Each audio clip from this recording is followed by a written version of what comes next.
আজকের ভিডিওটাতে খুবই গুরুত্বপূর্ণ কিছু বক্তব্য আছে। গত ৫৩ বছরে বাংলাদেশের রাষ্ট্র ব্যবস্থা যে সিস্টেমে গিয়েছে, তো সেই সিস্টেমে দেখা হয়েছে কি স্বাধীনতার পরে প্রধান রাজনৈতিক দল আওয়ামী লীগ, তাদের মধ্যে অনেকটা পরিবর্তন চলে আসছিল। অ্যাজ এ রেজাল্ট ১৯৭৫, তারপর আসছে বিএনপি, জাতীয় পার্টি, আবার আওয়ামী লীগ, আবার বিএনপি। দীর্ঘ এই পথ চলাতে একটা সরকারের সামনে আরেকটা সরকারের কর্মগুলো ছাড়া আর কোনো টার্গেট ছিল না।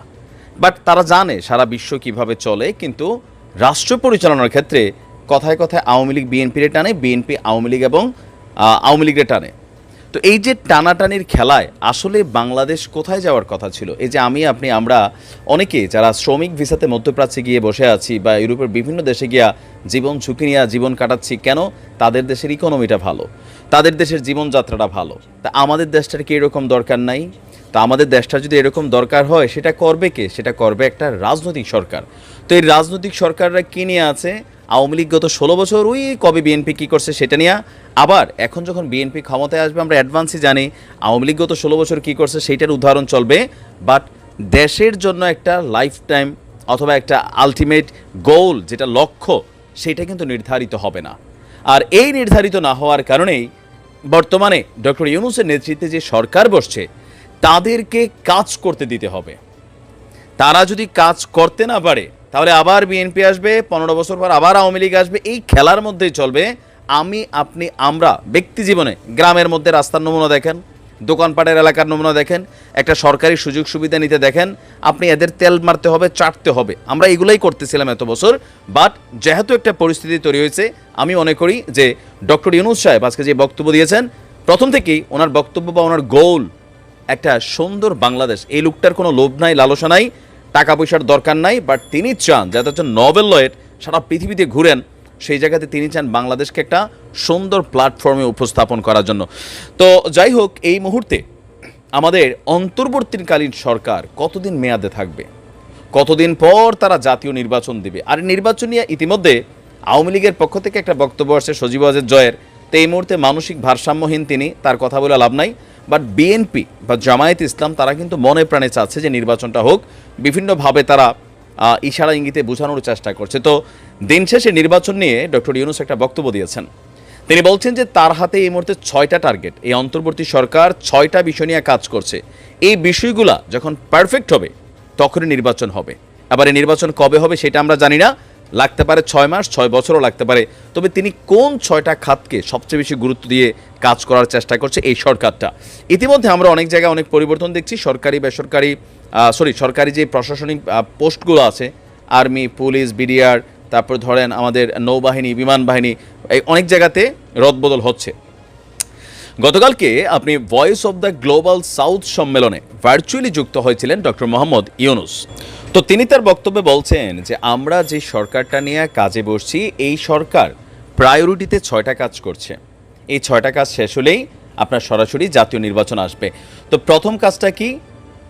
নির্বাচন ব্যবস্থাকে ঠিক করা। এখন আমাদের দেশে গত ৫৩ বছরে যত দিন গিয়েছে, নির্বাচন কমিশন নামক স্বতন্ত্র একটা প্রতিষ্ঠান থাকলেও যেই সরকার ক্ষমতায় থাকে সেই সরকারেরই একটা কি বলে যে ডিপার্টমেন্ট হয়ে যায়। অ্যাজ এ রেজাল্ট অন্তর্বর্তীকালীন সরকারের প্রয়োজন পড়েছে। সো এই সিস্টেমটাকে আপনারা জানেন যে সাংবিধানিকভাবে অন্তর্বর্তীকালীন সরকার বাদ দেওয়া হয়েছিল। তো সেখান থেকে নতুন করে সম্ভবত এটাকে আবার কানেক্ট করা হতে পারে নির্বাচন ব্যবস্থা। দ্বিতীয়, যে কোনো একটা রাষ্ট্রের মানুষ কতটুকু নিরাপদ থাকবে সেটা ডিপেন্ড করে বিচার ব্যবস্থা। বিচার যদি ঠিক থাকে, অন্যায় সারা পৃথিবীতে আছে, কিন্তু আপনি যদি বাটে পড়েন, আইনের বাটে আপনার রক্ষা নাই। সারা পৃথিবীতে অন্যায় আছে, কিন্তু তাদের বিচারটা পারফেক্ট। আমাদের দেশে বিচার মানে যেই সরকার ক্ষমতায়, আপনার আমার দল, আমি কার কোন দলের, আমি কার কত কাছের লোক, এগুলার প্রায়োরিটিতে কিন্তু ম্যাক্সিমাম জায়গায় বিচারগুলো হয় উদ্দেশ্যমূলক, হয়রানিমূলক, নাশকতামূলক মামলা দিয়া দে ভাই। অজ্ঞাতনামা, বাংলাদেশ একমাত্র দেশ যেখানে অজ্ঞাতনামা আসামি দিয়া এইভাবে যখন আপনার সাইজ করা দরকার একটা মামলাতে নিয়ে ঠুইকা দিচ্ছে। সো বিচার বিভাগ খুবই গুরুত্বপূর্ণ। স্থানীয় সরকার ব্যবস্থা এটা আরও গুরুত্বপূর্ণ। একটা এলাকার যে স্থানীয় সরকার আছে, তো স্থানীয় সরকার মানে উপজেলা প্রশাসন থেকে বাকি যারা আছেন, স্বেচ্ছাচারিতা, দুর্নীতি, লুটপাট, বাটপাড়ি, চিটারি করে কিন্তু একটা বিশাল অবস্থা এরা হয়েছে, তাই না? আর আমরা অতি উৎসাহী জনতা, অমুক ভাই তমুক ভাই, ভাইরে চাই ভাইরে চাই। একদল বিদায় হয়েছে, আবার আরেক দল খাওয়ার জন্য ফেসবুকে পোস্ট টোস্ট করে। আপনার ফেসবুকে আছে না এলাকার, দেখবেন চোর বাটপার ডাকাতগুলা, অরিজিনাল যারা প্রকৃত রাজনীতিবিদ তারা চুপচাপ থাকলেও ওই খাওয়া যে ফাও খাওয়া গোষ্ঠী এরা কিন্তু নাইমা গেছে। আবার আওয়ামী লীগ আসার সময় আবার এরা নামবে, এখন এগুলো হাইড হয়েছে। তো আজকে এদের অবস্থা কি, বাড়িঘরে ঘুমাইতে পারে না। তো যাই হোক, স্থানীয় সরকার ব্যবস্থাটা পরিবর্তন করবে। এরপর হচ্ছে গণমাধ্যম। গণমাধ্যমকে গত 53 বছরই কন্ট্রোল করা হয়েছে, 53 বছর কন্ট্রোল করা হয়েছে। এখন দেখেন গণমাধ্যমের অবাধ স্বাধীনতা এই মুহূর্তে কিন্তু আমরা দেখছি, ইউনুস সাহেব রেনিয়া বা এরেনিয়া হেরেনিয়া যার যেমনে মন চাচ্ছে নিউজ করছে, এটাই হচ্ছে রিয়েলিটি গণমাধ্যম। আচ্ছা, অর্থনীতি খুবই গুরুত্বপূর্ণ, মানে প্রত্যেকটা সেক্টর যেখানে তিনি হাত দিচ্ছেন খুবই গুরুত্বপূর্ণ।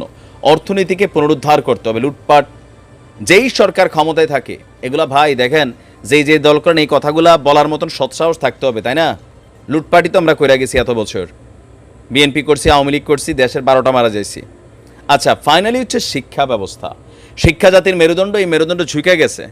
নানান ধরনের উদ্ভট কর্মকাণ্ড শিক্ষানীতিতে আনা হয়েছে, কারণ এই দেশের মন্ত্রী এমপিদের ছেলেমেয়েরা এই দেশে খুব কমই পড়াশোনা করে। তাদের ছেলেরা উচ্চশিক্ষার জন্য দেশের বাইরে যায়, তারা তো শিক্ষানীতি দিয়ে কী করবে? ওই মাস্টার নিয়োগ দিতে কত ধান্দা হইব, কোন জায়গাতে কোন ধান্দা হইব, স্কুলের ভিতরে কত ধান্দা করব, এগুলাতে ব্যস্ত ছিল। তো সেক্ষেত্রে শিক্ষাটাও সংস্কার করা দরকার। এই যে বিষয়গুলা, এগুলাকে সংস্কার করতে যদি 5 বছর লাগে আমি রাজি আছি।